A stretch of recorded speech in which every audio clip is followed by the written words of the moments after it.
வணக்கம். தலைப்புச் செய்திகள். மேகதாது விவகாரத்தில் தமிழக அரசு தாக்கல் செய்த மறு ஆய்வு மனுவை உச்சநீதிமன்றம் நிராகரித்தது. அம்பாசமுத்திரம் எம்எல்ஏ சி.கே. சுப்பையா ராஜினாமா செய்வதாக சபாநாயகரிடம் கடிதம். த.வே.க.வில் இணைந்தார். ஜூன் 1ஆம் தேதி பள்ளிகள் திறக்கப்படும் என தெரிவிக்கப்பட்டிருந்த நிலையில் கோடை வெயில் தாக்கம் காரணமாக ஜூன் 4ஆம் தேதி பள்ளிகள் திறக்கப்படும். தமிழக பள்ளிக் கல்வித்துறை அறிவிப்பு. தொடர்ந்து தோல்விகளை மட்டுமே சந்தித்து வரும் பழனிசாமி தலைமையின் கீழ் இருக்க விரும்பாமல் அவர்கள் சுய விருப்பத்தின் பேரில் எங்களிடம் வந்து இணைந்துள்ளனர் என தமிழகம் வெற்றிக் கழகம் விளக்கம். அதிமுக எம்எல்ஏக்கள் ராஜினாமா செய்து த.வே.க.வில் இணைவது ஆரோக்கியமான அரசியலுக்கு ஏற்புடையது அல்ல. பே. சண்முகம் அறிக்கை.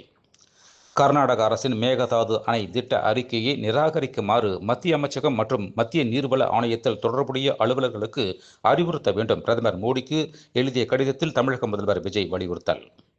இந்த கல்வியாண்டில் இருந்தே 3 மொழிகளை கட்டாயமாக்கியுள்ள புதிய அறிவிப்பை மத்திய கல்வி அமைச்சகம் உடனடியாக திரும்ப பெற வேண்டும். பாஜக முன்னாள் மாநில தலைவர் அண்ணாமலை வலியுறுத்தல். அதிமுக எம்எல்ஏக்களை நான் அழைத்து வந்து த.வே.க.வில் சேர்ப்பதாக சொல்லும் குற்றச்சாட்டு தவறானது. நாங்கள் யாரும் குதிரை பேரம் நடத்தவில்லை என அமைச்சர் செங்கோட்டையன் விளக்கம். அதிமுக சார்பில் மதுரை வடக்கு தொகுதியில் போட்டியிட்டு தோல்வியடைந்த டாக்டர் ப. சரவணன் அமைச்சர் ஆனந்த் முன்னிலையில் த.வே.க.வில் இணைந்தார். குன்னம் தொகுதி எம்எல்ஏ எஸ். சிவசங்கரின் நன்றி தெரிவிக்கும் நிகழ்வுக்கு சென்ற திமுகவினரை வழிமறித்து தாக்கிய வி.சி.க.வினர் ஒருவரை ஒருவர் கல் மற்றும் கட்டையால் தாக்கிக் கொண்டதால் பரபரப்பு. குதிரை பேர அரசியலை காங்கிரஸ் கட்சியில் இருந்து யார் நியாயப்படுத்தினாலும் அது தவறானது. காங்கிரஸ் கட்சியின் மக்களவை உறுப்பினர் ஜோதிமணி கருத்து.